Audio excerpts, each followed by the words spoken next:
Welcome to the Sample Chapter Podcast, the show where authors read a sample chapter from one of their books. Here's your host, Jason A. Meiske. Hello, Sample Chapter listeners. Welcome to episode 241 of the Sample Chapter Podcast. Hey, I'm not going to take a whole lot of time today as we have an episode that is jam-packed with good stuff. We're going to be talking with Griffis. We'll be discussing how having a lot of jobs in your past helps as a writer, his inspiration from Edgar Rice Burroughs, using his time in the military to face failure today, and how it was a rite of passage.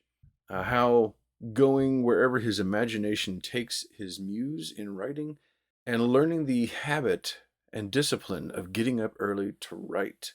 That and so much more, it's all coming up here in just a moment, so stay tuned.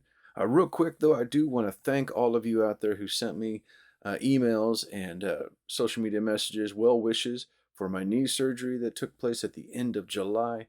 Everything went well, and I'll talk more about that next week.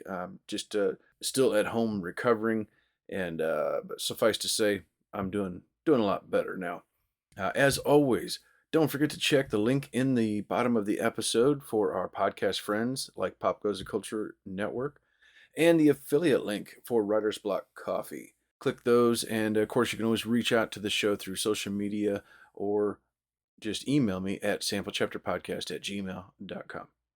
All right, without further ado, let's get you over to my conversation with Roy Griffis.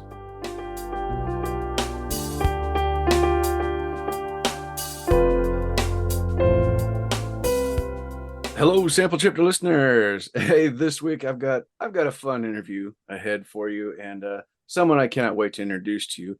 This week we are speaking with Roy Griffis, and we're having a great conversation already. All kinds of fantastic stuff before the show began. So Roy Griffis decided to be a writer when he was 10 years old and never looked back. He's a husband, father, and a veteran. And he's so far written 13 novels and several award-winning plays and screenplays. Ladies and gentlemen, help me welcome to the show, Roy Griffis. Hey, Roy. Sample Chapter people. And call me Griff, man. Everybody does. Griff will do. All right. Fantastic. So things are going well. You're in Texas, enjoying the warm weather, I take it? Yeah, there's a little bit of the feeling of being tanned like leather when you walk outside right now. But no, Texas is great. We moved here about, 5.5 years ago. I was born here, but my dad was in the Air Force, so we promptly left. I've been back once or twice prior to that, but yeah, we dig it. We live in this really small town, like under 600 people. And we got a renovate an old house on about 1.7 acres, and it's terrific. It's awesome. Good. Yeah, it sounds nice. So now you were you're a veteran. You've had a slew of jobs, which personally I have come to believe, because I'm one of those people as well, that having a wealth of job descriptions in my past and maybe in your past, I think has helped you be a writer today. Would you agree with that? Oh, I would. And yeah, it's one of those things. Your perspective changes as we don't like to use the O word, but as you get older, it broadens your perspective. And like when I was a kid, I hated the fact I moved around all the time because my dad was in the Air Force, and I don't even remember how many elementary schools, and I know I went to 2 junior highs and 2 high schools, leaving in the middle of each experience, which is really festive, going from from Nebraska to Florida, then Florida to Nebraska, and that was a pretty huge culture shock by itself. But like the jobs and stuff, I look back on it now and I go, yeah, that taught me to get along with anybody, and that I can talk to anybody. Mm-hmm. And even more important, it taught me that jerk is a universal condition, man. It's not limited to a region, a race, a religion. It's just the human condition. So, yeah. But yeah, man, I don't know about you, but the reason I had so many jobs was as you said, I decided to be a writer when I was 10, and that was it, man. That was like my first and so far only true religious experience. Mm. And I did like to eat. That was one of those food, shelter, clothing were important to me at a certain point in my life. So yeah, I did a lot of jobs, but all of that was basically just to make it possible for me to write. Mm-hmm. Yeah, and it's I've just kind of being a writer is something other than being a fisherman. I think writer is the one thing I've always wanted to do. It's always been in the background. My wife was always supportive of it and pushed me through the years. And yeah, whenever anybody who listens to the show for a long time, they know that my story was just once I found out I was going to be a grandpa the first time, that's when I was like, oh, I'm supposed to be a writer by now. I'm supposed to have this office space and awards and whatever. So that's kicked myself in the butt and got busy with it, making the time. Right. Went from there. But yeah, it's having that wealth of assistant manager here, this associate there, and this store, and just all kinds of different jobs. After I got out of the military, my wife joined a couple years later. So everywhere we went, I was picking up a different job, and doing something different. And so yeah, I've got I got a lot of titles behind me. I'm the world's best assistant manager. So. Well, yeah, I felt like I have a lot of experience in failure. So that builds character if nothing else. This is true. So what was one of the first things that you wrote, and is it published? Oh, golly, no. It was Edgar Rice Burroughs, really. He was my gateway drug, to be honest. You don't hear as much about him nowadays, but at the time, people still knew who he was. He created Tarzan, and which was tremendous. And anyway, so I actually, the first one of his books I picked up when I was 10 was a Princess of Mars. Oh yeah, right, and just grabbed me and couldn't let me go. So the first thing I wrote by hand, first novel attempt that is, was terrible fan fiction. It was basically a ripoff of Princess of Mars, no doubt. And grace of God, I didn't save it, and it'll never be found. But it turned out I actually was interested in writing before that. I just hadn't remembered it. I was cleaning out my grandmother's house in Tucson after she died, and I found a story I'd written in second grade. Oh, nice. And something about like being one of the coyotes up in the hills. It was very Jack London-ish, actually. So yeah, and I have no idea where that is either. But yeah, I guess I just like telling stories, man.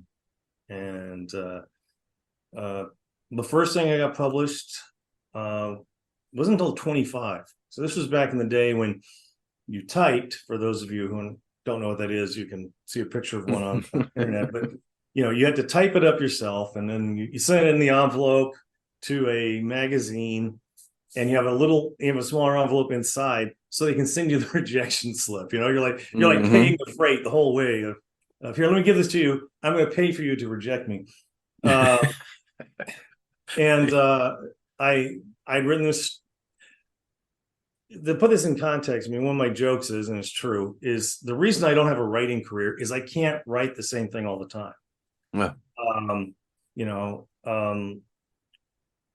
When I was in the Coast Guard, at this air station that I worked at in San Francisco when I was a rescue swimmer, they knew I wanted to write, and they had like a station newsletter, and said, "Hey, you want to write something for it?" I said, "Okay." And I had this idea about a prince who thought he was a frog. I was trying to turn around the fairy tale. Reverse it. Yeah. And it was called His Amphibian Hood. So I sat down and wrote this short story, and they liked it, and that was great. And people, I think, were surprised I was actually a little coherent when I did that. And so then people were coming up to me and saying, "When are you going to write your next children's book?" I was like, "I've already written that." And my next story, in fact, was about a merchant seaman who came back from a long deployment to find out his wife was dead, and nobody told him. And then he has to go hunt down the female vampire who killed her. So I just whatever hits me, man. If it, I don't know, if it vibes with me, I'll write it. Yeah. To a point. To a point. Okay. All right. So, and I take it going along with that vibe, you're kind of flying by the seat of your pants when you write, or do you plan that out? Oh man. Well, that's the funny thing. I did the short stories, which basically got nowhere. Other than this one's really, this is like my only officially published short stories, 25. And it happened to be a story I had written. I don't know where your stuff comes from, but my stuff comes from just a lot of wondering. I ask questions. I hear somebody talking, or I read something, and there's like this question that goes through my mind, because I just start wondering, well, hell, if I was there, right? If I was, hey, any story here, right? I just like take a little further. Well, why did they do that? How come? What in the hell would somebody be thinking to be doing that? Or why didn't they do? Just whatever. Right? And my mind just went. So this story at 25 was about a one night stand. I'd never had a one night stand at 25. I had no game, but it was to put it that way makes it sound like it was erotic, and it really wasn't. It was more about these two people who meet, and they have no real skill or willingness to be vulnerable, really vulnerable, to go beyond the one night stand act. And at the end, it was very, there was just like a briefest description actually of the one night stand, just basically alluding to the fact, boinking had occurred. But it's the sort of the emptiness, the disconnect in the morning when they wake up, and and they don't really know what to say to each other. And like, it's not that either person's bad. And like, it's one of my favorite lines was the very end of the story where they're going off to their separate lives, and the guy says goodbye, and he said, it wasn't au revoir or auf Wiedersehen. It was something an atheist says at the grave of a loved one. Boom, and that was it.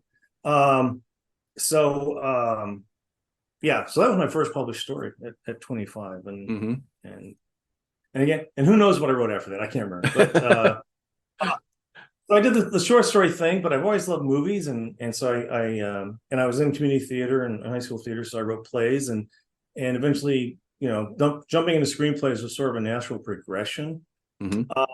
And very self-taught, but screenplays and plays are actually so structured for anybody who's even, you read a screenplay or a play kind of in their manuscript format, and it's the blueprint of what somebody is going to actually eventually see or hear or experience, right? So because of that, I was never able to just sit down and say, hey, I'm going to write a 120-page screenplay and I'll figure it out as I go, just because of the constraints of, you got to say, well, interior, old room in a house, and this, and then, Griff dialogue, with much waving hands says whatever. So I would end up for a player screenplay writing essentially like a 20-page, single spaced short story of the player movie I wanted to write. And then I would, that's where I kind of worked out all that stuff. Oh, okay. Right. And then more or less I was just transcribing it into the screenplay format, but I still had, sneak things in. But so I didn't really start writing novels till I was like, I guess 50 maybe. No. And I gotta think, what year is this? Maybe even older. But that's where I totally just went by the seat of my pants. If you're the writers out there know this, but sure, maybe you put in a long day, you could knock out a 30 or 40-page short story if you're just like on fire and give up on all your responsibilities of feeding the animals or showering or any of that kind of stuff. But I can't do that with a novel. But what I did discover, and again, completely self-taught, after I'd gotten burned out, I was a writer in Hollywood for a year. I belonged to the Writers Guild. And yes, boys and girls, most of the stories you hear about Hollywood are true. And I'm not talking about the fun ones either. So and I said, man, I just had to set aside. I had a screenplay that my manager at the time said, man, you came as close as you can possibly come to selling a screenplay without actually doing it. I went, I'm motivated here, but I'm not sure in the correct way. And, I just couldn't make any headway. So I got paid to write a teleplay of a terrible Frank Herbert novel, which I will not name here. But then after that money ran out, I had to take a look around and go, I'm a single dad, got a 5-year-old kid, and I'm going, well, shit.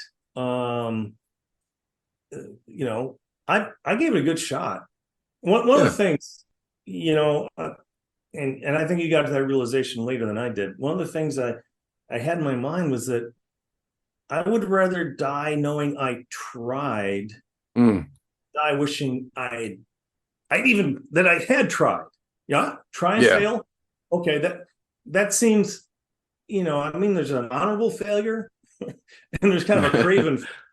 I don't want to be the craven failure guy. So it was the same thing with when I went to rescue swimmer school. It was a new program in the Coast Guard, and I was looking for kind of a personal challenge, which I realize now, man, I am slow on the uptake.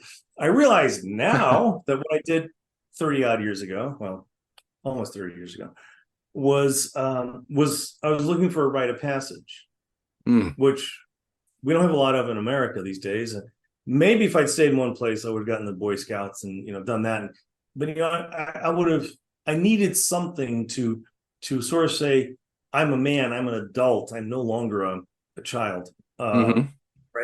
So that's kind of what the Coast Guard was all about for me. The rescue swimmer school particularly. And it was the same thing. I was a geek in high school, man. I mean, I didn't learn to throw a baseball until I was 22. That's totally on me, because I was like this complete introvert. I was a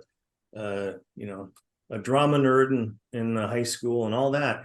So the rescue swimmer school program was so new. It was taught, the swimming part of it was taught by the Navy down in Pensacola. They said it was and this is actually what made me, that's what made me go after it, was the idea. They said, this is the second toughest school in the Navy, except for the SEALs. I'm like, well, that sounds like the personal challenge I'm looking for.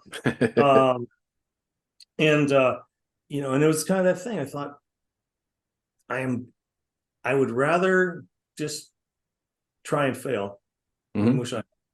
So there's a point to this somewhere, but yes, I'm going to answer your question sooner or later, by God. What you asked about novels? Yeah, what I kind of found was after having done the short stories, which you can knock out in a day, screenplays very structured and heartbreaking and all that. With the writing, I just got to the point where it's okay. I tried the screenwriting thing. I worked my way. I did the steps. I got here. I just couldn't get the ball across the line. Okay, now I gotta, if you will, grow up.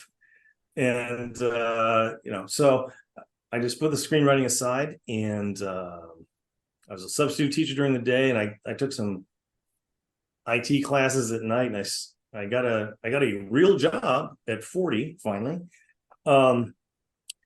Doing IT work for this corporation. But I found I don't know, felt like I wanted to write stories, because who am I unless I'm writing, right? Which you may dig. So I just kind of started writing one day, and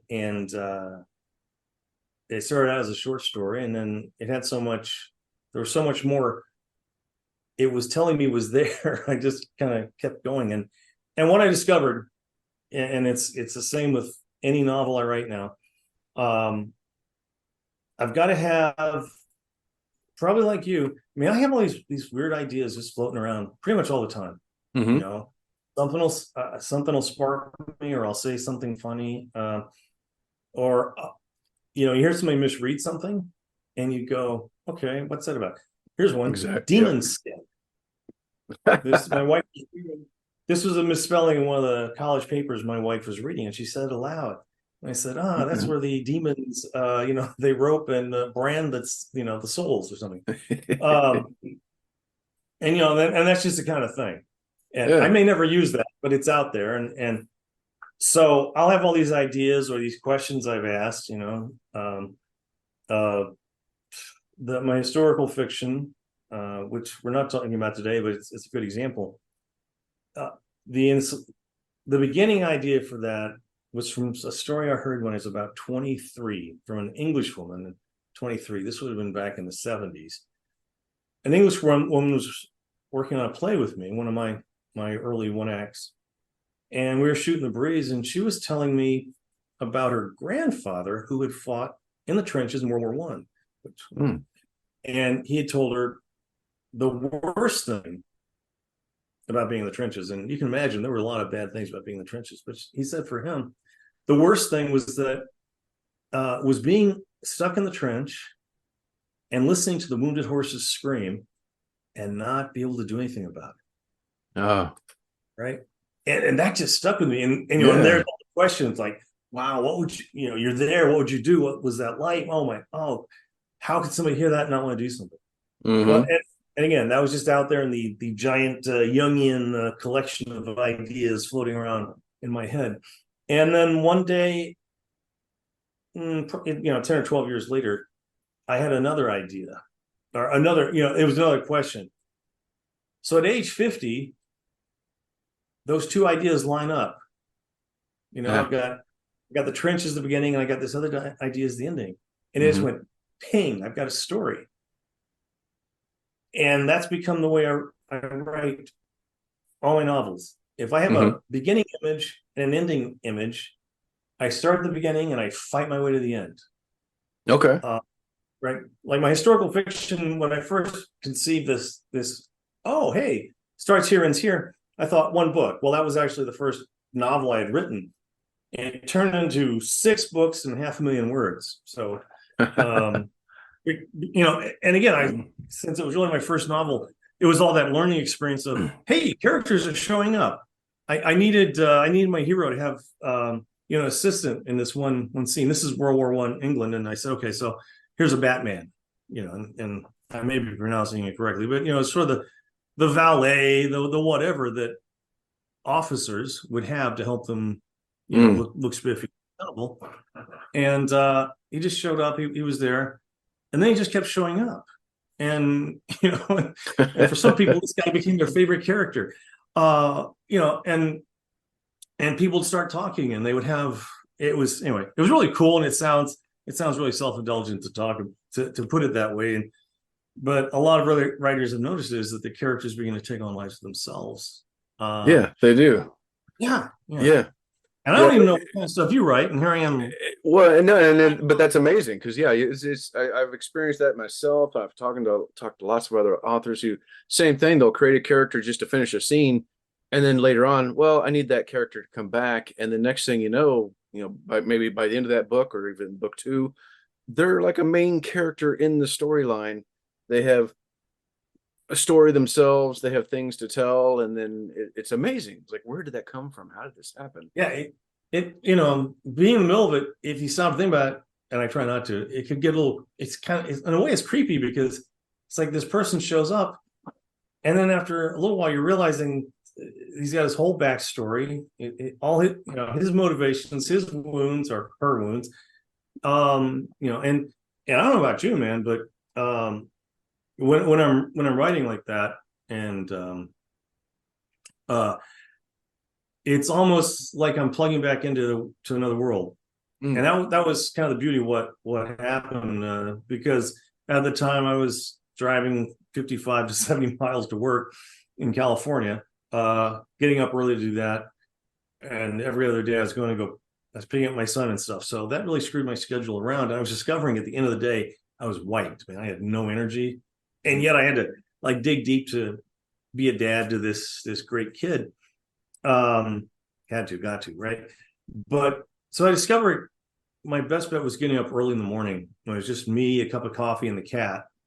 And I could knock stuff out. At first, it was tough, man. It was hard. I mean, I'd just be there and my eyes barely open. But I kept working with this book, and I discovered it was like the discipline that I had to learn, and the rescue swimmer about the whole physical discipline. It's boring, it's hard, it's uncomfortable, can get repetitive, but it is for a purpose. And I was kind of, I guess, sort of able to apply that to writing the novel. And after a while, I discovered, again, just things I didn't realize, that even if I didn't know, I'm still hacking toward my, hacking through terra incognita in my subconscious to get to this end I have pictured. And even if I didn't know precisely where I was going to go the next morning, after a while, I discovered if I put my fingers on the keys, man, and I started typing, I'd reread the last paragraph or two to make sure I kind of knew where I was. The words were there. And that was also really, really cool to experience. And yeah, so. Yeah. And I mean, and you were alluding to this earlier.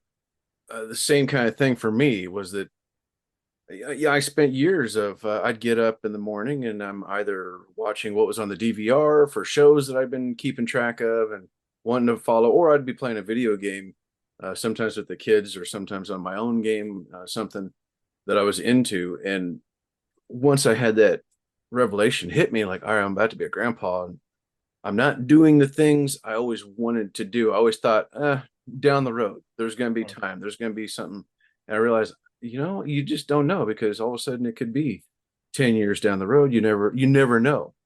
And I started right away. It's like, all right, well, maybe I won't watch TV in the morning.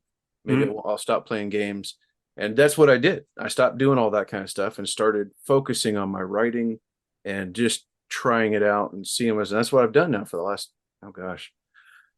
8-9 years. And what's funny is there's not a show or a game that I miss, that I look back and saying like, oh man, I wish I was playing that again, or that feeling. Because there's so much of that kind of,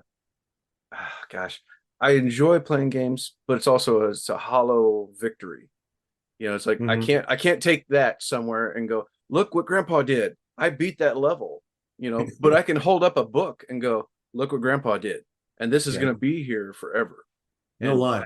Totally. Yeah, and that's something I'm really proud of, that I'm following my dreams. And my grandkids, they look at me and go like, look, grandpa's written his 3rd book, he's doing a 4th one now, and he's got a short story too. And I'm like, yep, there's things that matter. And I loved having that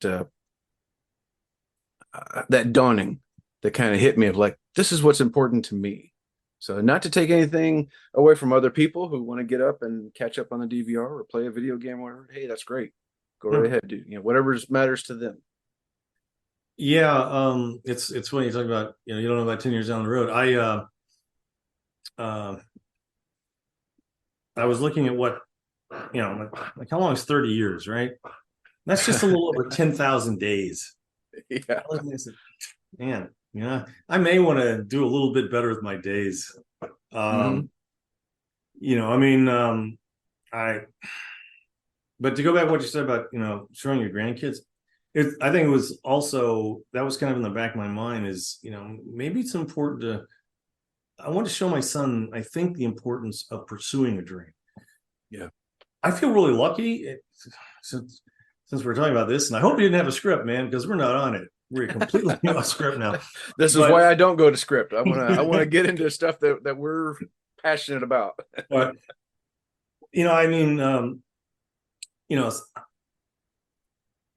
okay, time, right? We're talking about time. You go to a high school reunion, you see the people who died. Yeah. And you go, whoa.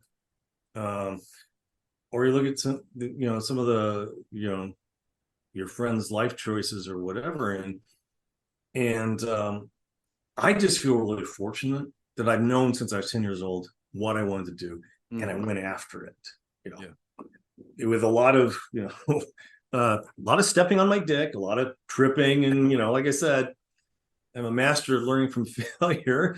But on the other hand, I can't imagine what life would be like. I can't imagine how you put up with a lot of crap in life without having that goal or that dream to put it in perspective. Because if I didn't have the writing, and it's like, oh well, here I am in a low-paid job again. I don't know what I'm gonna do with my life. I don't know why I'm here. Well, of course, the obvious answer is the chicks.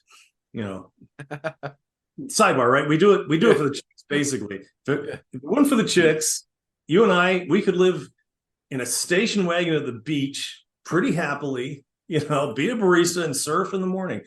But besides that, I mean, I seriously, I do feel really fortunate I had that, and I can't imagine how tough it would be to, to sort of get through the days without a reason.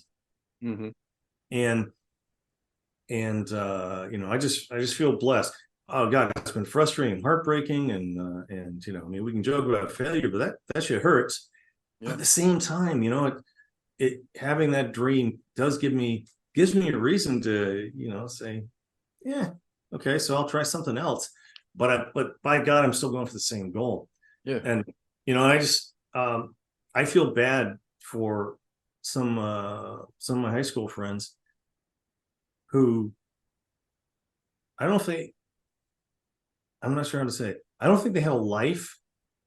They had a living. They had an enduring, and yeah, I think that would be tough for me, man. That would be really tough.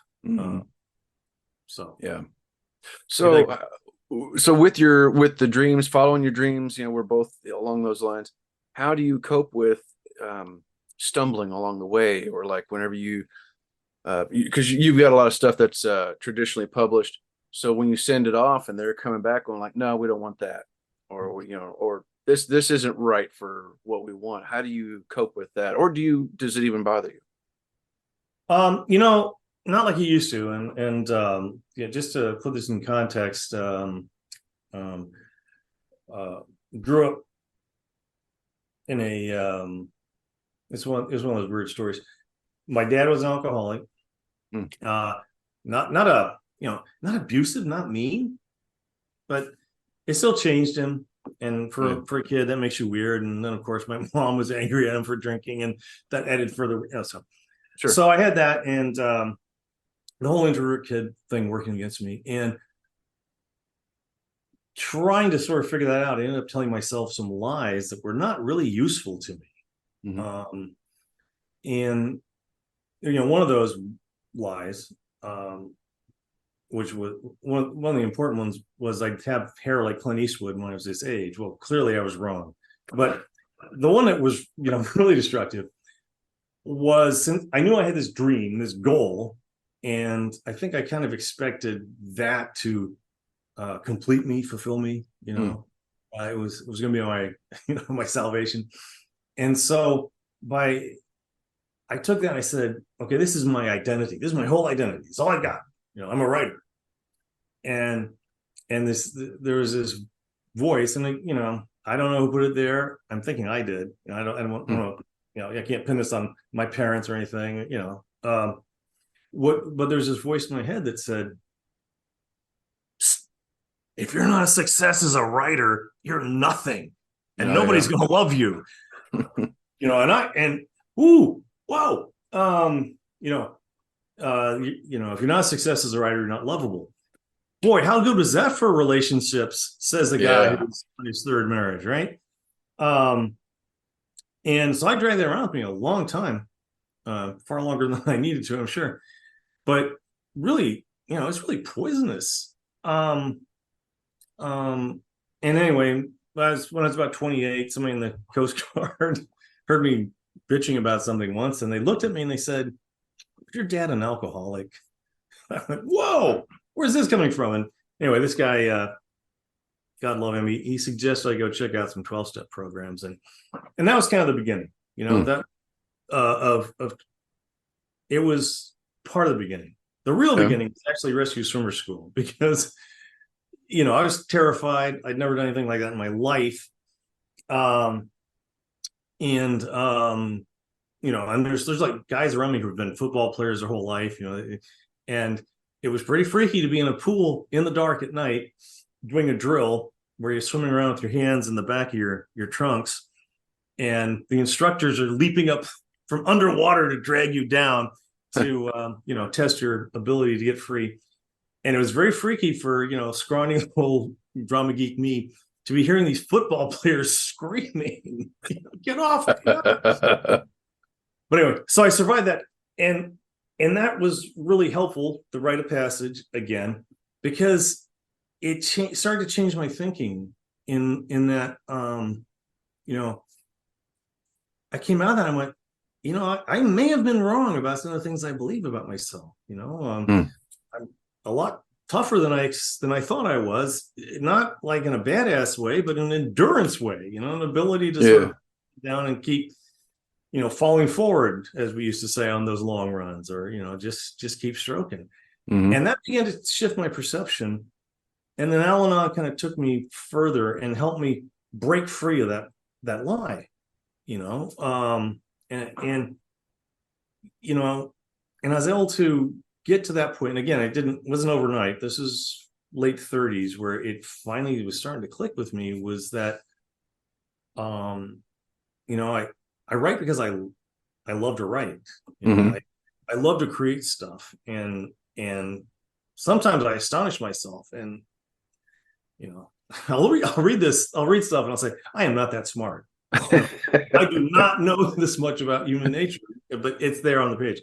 Yeah. So that's kind of a long way of saying I got to the point when I put away that poisonous belief that I was only valuable if I was a success, however you define success, which changes, as we age. When I was younger, it was Hollywood, starlet, poolside, rubbing coconut oil on me. And when I was able to free myself from that and just look at my life and say, you know what, I'm going to write for myself. And I would like people to read my stuff.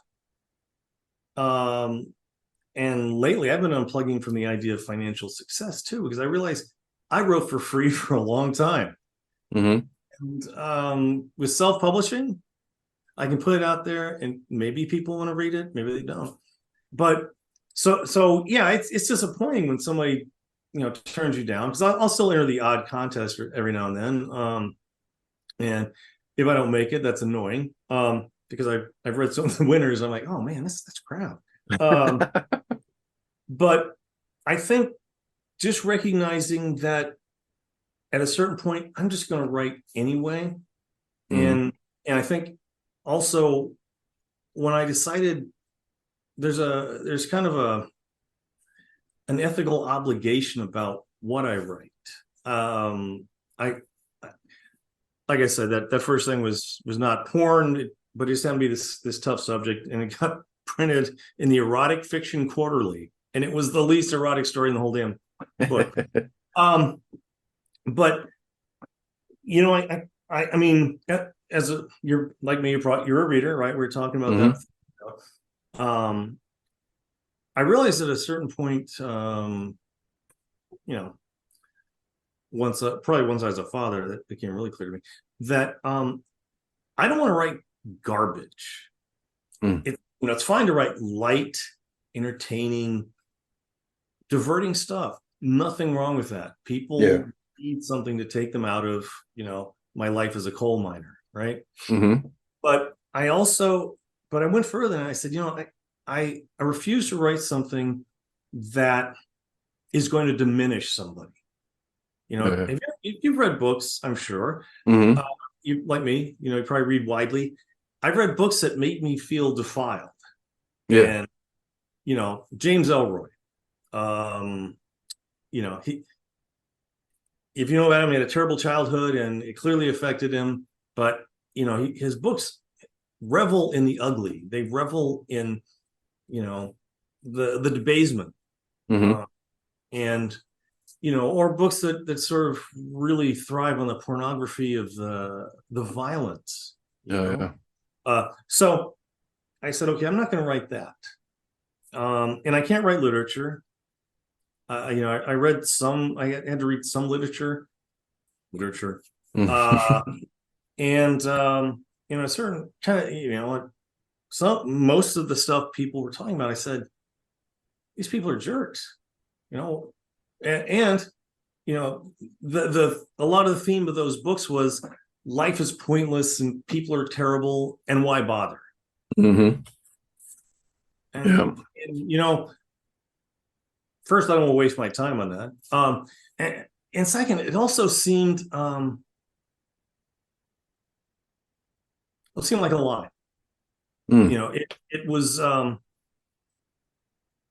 I don't know if it was just the trend. I don't know the environment that it was created by. I mean, you got the John Cheevers and those guys who sort of live up in New England around the metropolitan areas, and maybe it seemed like people didn't have choices, but you do.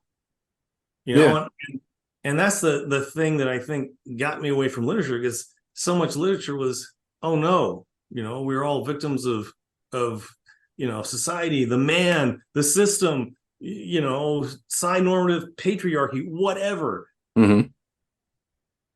And therefore our lives are horrible and we can't do anything about it. We are simply victims. And that's just bullshit. And I don't want to write bullshit, man. Mm-hmm.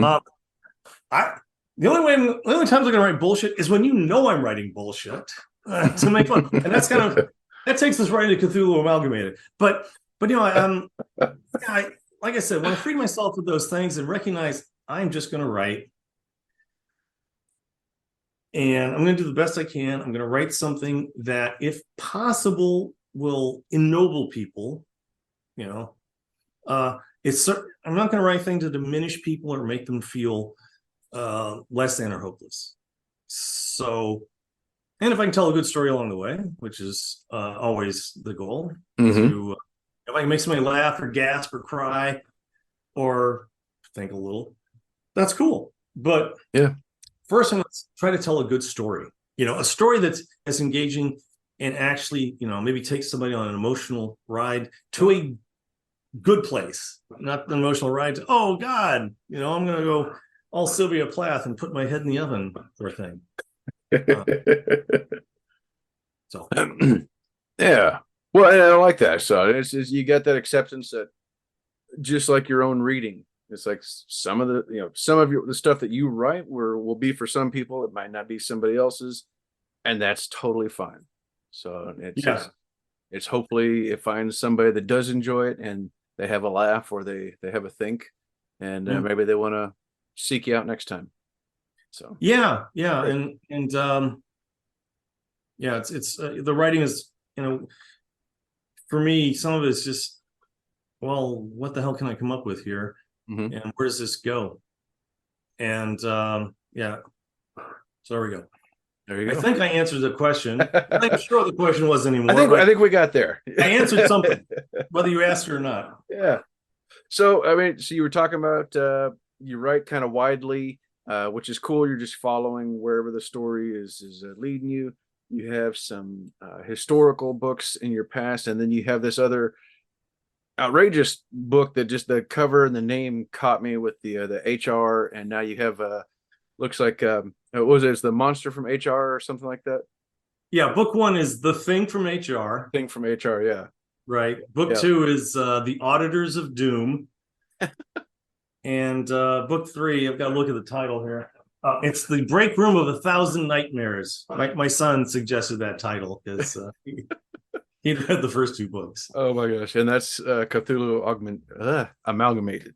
Yes, sir. Oh my gosh. All right. So now where does this come from? What do we need to know before leading into this series? And do you have to read them in order, or are they kind of stand alone? First they're standalone-ish. I mean, it's not like the whole goal of the books is we've got to throw your security badge of irony into the fires of Mount corporate doom or something. It's more like the character's journey than a straightforward Harry Potter type trilogy, but building to the big confrontation. Okay. But yeah, probably reading them in order would help people get a sense of the world, because I had to kind of create a different environment to tell this story. So you asked where this came from. I'll try to make this apparently I have no short stories. I'll try to make this brief though. So it took me about 6 years to write the By the Hands of Men series, the historical fiction we talked about, which again started out as one book, and apparently I can't shut up, as this video is evidence of. So that was a lot of research too, and that was, I guess, one point I was going to mention. I write from the seat of my, by the seat of my pants, the old pantser term. But for something like a historical fiction, I will do a lot of research, because I want it to be accurate, accurate enough just to give people a sense of the world. And when I write novels, I've discovered I like to give myself a sort of creative challenge. With By the Hands of Men, I said I want to write this like it was written contemporaneously with the events of the story, which start in World War I and end up in Hollywood in 1937. So what that meant, was it affected how I wrote a lot. I mean, it affected my dialogue, my sentence structure, the syntax, and even the way I describe things. There's I didn't want to go the easy way out with, there's two reasons for that. One is, there's the easy way out of, like I said, that pornography of the extreme graphicness of all kinds of different subjects, So, but still, it was part of the story. So I had to find a way to write around that stuff. Excuse me. So I discovered a lot of my scenes have a hole in the center, but readers seem to like that because it really engages them. It forces them to fill in that hole. Yeah. So I have to write around it again without using those shortcuts of those other things. So 6 years, a lot of research, a lot of early mornings. We moved out here as I was finishing the last book, and we were renovating this house I'm in now. So I was pretty tired, and I said, "Hey, I'm just gonna chill for a few months at least." And so then and I just started having some success with the series, which was kind of funny. And then my high school girlfriend died really suddenly and unexpectedly, and tragically. She'd been my first love and first fan, and we'd stayed in touch over the years, and I'd like send her, "Hey, here's my new screenplay or book, whatever, read this." Yeah. And I thought I had like another 20 years to harass her with my writing. So she died, and unfortunately, her life had gone off the rails pretty badly, and she hadn't, really shared that with me. So I was surprised by how much the experience kicked my slats in. So, like, I just don't feel like writing anything for a while. Yeah. And then my mom died 6 months later. Oh, hey, I'm useless for a year here. So after about a year, I could get through a day without weeping. I said, yeah, I'm starting to feel like I want to start writing something, but I don't think I can write anything serious right now. And so this actually, the beginning chapter of the book was kind of this vague idea I had at work one day. I'm a manager for a bank here in East Texas, IT manager of the help desk. And I was looking through resumes, and I'm sure you've done your share of that. And at the time, this was probably close to 4 years ago. At the time, the trendy phrase everybody had to use on their resumes, for people who haven't been in the corporate worlds go through trends just like everybody else, right? So one year the big book is Who Moved My Cheese, right? Oh yeah. Then the next year is Be the Cat, Steal the Cheese. Whatever it is, there's always some trend that people just kind of go along with. Right. Well, in resumes, the trend that year was thought leader, right? Okay. You know, I'm a network engineer. I'm certified. I'm this, and I'm a thought leader.